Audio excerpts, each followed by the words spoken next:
Hi, Mystery Recapped here. Today, I'm going to explain an American science fiction horror film called X, The Man with the X-Ray Eyes. Spoilers ahead, watch out, and take care.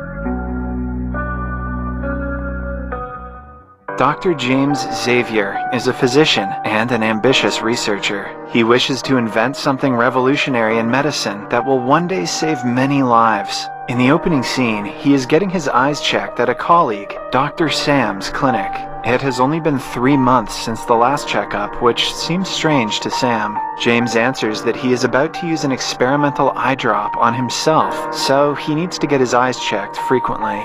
Although James is a certified professional with years of experience, Dr. Sam thinks being a subject to your own experiment is a bad idea. A human eye can only see up to 10% of the things that actually exist in the world. James is working to create an eye drop so people can see beyond what their eyes allow them to. With this new product, they will be able to see the ultraviolet and X-ray wavelengths and beyond. The idea is absurd, but the doctor is ambitious to make it come true.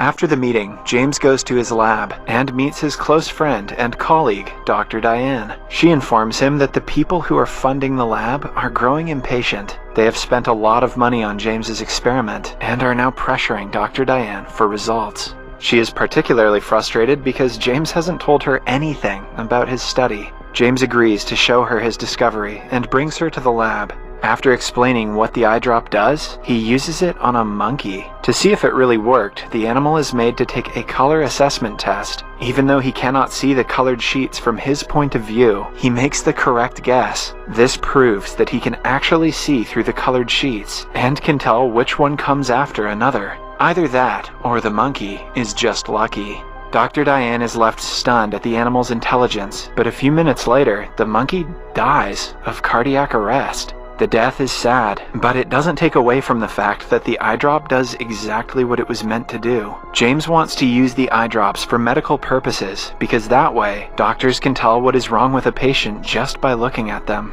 However, he desperately needs the investors' money for further research. Dr. Diane arranges a meeting between him and the investors a few days later. The doctor is so eager to prove his invention's efficiency that he is ready to use it on himself. He tells Dr. Sam about his plan, but Sam is strictly against it. According to him, the experiment is not worth risking his life. Still, James somehow manages to convince Sam to help him in the application process. In the following scene, Dr. Sam puts the drop into his eyes. Initially, James loses the perception of vision and sees only colors and patterns. He describes it as seeing more light than he has ever seen in his life. Then, he discovers he can see through the piles of paper on the table and read them without turning them over. He is overjoyed that the product works, but he still can only see through the surface of objects. The doctor gets too excited and puts 2 more drops into his eyes. He regrets the decision instantly, as the second drop burns more than the first one.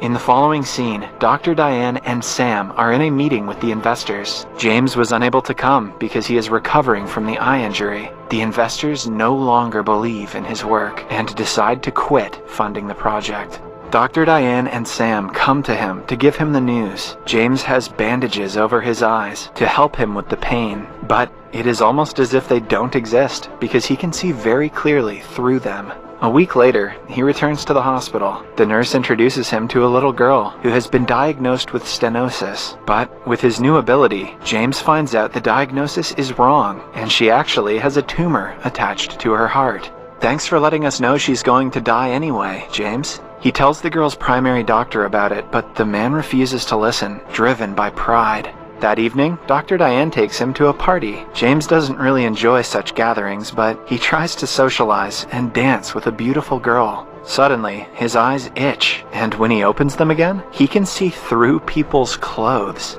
James looks around in shock and sees Dr. Diane naked. Upon hearing that she is exposed in his view, Dr. Diane quickly brings him home. The following day is the day of the little girl's surgery. James repeatedly requests the primary doctor to reconsider his decision because the diagnosis is incorrect. When he still doesn't listen, James takes extreme measures and cuts the doctor's hand right before the operation starts. Due to the injury, he can no longer operate on the girl, and instead of going to jail for some reason, James takes over the procedure. He does the correct surgery to remove the tumor and saves the little girl's life with his own reputation. The other doctor accuses him of malpractice, even though the surgery was successful. The next day, James goes to Sam for a routine eye checkup. Sam registers that James can only see bones, muscles, and nerves in people, and is quickly losing his ability to see things as they would seem to normal human eyes. It turns out that he has been using the eye drops continuously since the last use. Sam urges him to stop immediately, but James is too concerned about his experiment to care about his health. With the continuous use of the eye drops, soon he will be able to see what no man has ever seen in the history of humans: the reason that Jake Paul exists. Worried about his friend's health, Sam forcefully tries to sedate him. In the ensuing struggle, James accidentally pushes him out the window and kills him. He feels terrible for what he did, but has no way to change the past. Dr. Diane, who witnessed everything, doesn't want James to be charged with accidental death. Hence, she helps him escape before the cops arrive. The very next day, news about the killer doctor spreads around town. James can no longer be seen in public as his old self, nor can he continue practicing medicine. He changes his name and appearance, and starts working as a talent in a freak show. He uses his ability to guess the things inside of viewers' pockets, and earns money in return. James had thought that his discovery would save millions of lives, and is sad about what it has come down to. The guy who owns the freak show, named Crane, recognizes James's talent. He does his best to find out what his trick is, but is unsuccessful. One day, a lady is injured near their set. James quickly scans her for injuries and sees that she has a broken leg. He helps her the best he can before the paramedics arrive. Seeing him handle the situation so well, Crane registers that he might be a doctor. He offers James a deal that is bound to make them a lot of money. He suggests they establish a diagnosis clinic where people can come before they go to the doctor to find out what exactly is wrong with their bodies. That sounds illegal and stupid. James likes the idea, but only because that way he can use his power for good. The next day, they return to the former city and stay in a rustic apartment. Before going to sleep, James puts the eye drops in his eyes again. It has been a routine ever since he first tested it with Dr. Sam. With this drop, he manages to see through the ceiling above him.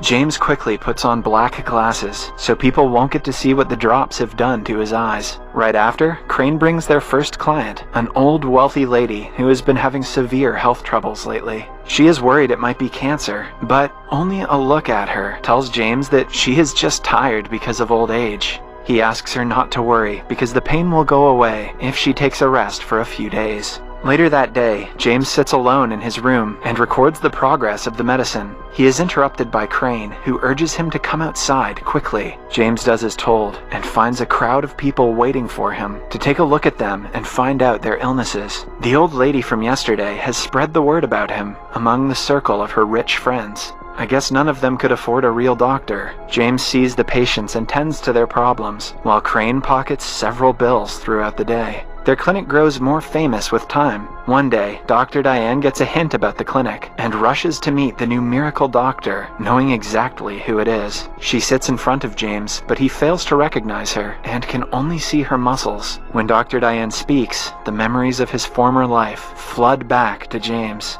She reveals that she had several patients come in knowing exactly what was wrong with them. Eventually, she put two and two together and found out about his return. For the first time in months, the doctor has someone to share his feelings with. He reveals that at night he cannot sleep because he sees through his own eyelids. The drops have turned into a curse that flipped his life, but he cannot stop using them at this point.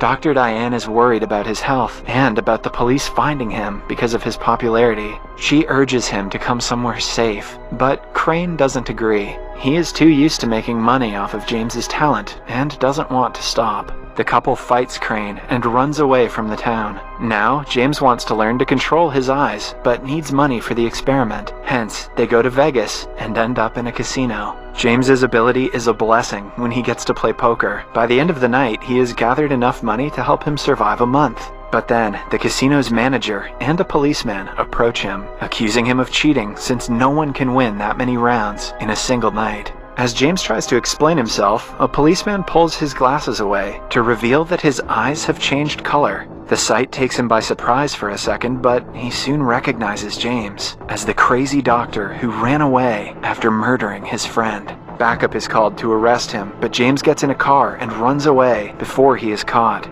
They follow him in a chopper, and while trying to run away from it, he crashes. Fortunately for the doctor, he survives the crash and comes out of the car unharmed. After walking for a few minutes, he ends up at an open church where people are busy singing religious songs. By now, James's eyes have turned completely black. The father assures him that God will save him, but James knows he is too far gone to be saved. He looks at the sky and can see God at this point. And here I thought seeing through clothes was the real heaven. 2 policemen arrive with Dr. Diane, but do not arrest him. Drowning in regret for what he has done, James gouges both of his eyes. The movie ends as he turns to the camera and reveals that his eyes are gone. Subscribe for more videos like this, turn on notifications, and leave a like to help the channel out. Thank you for watching.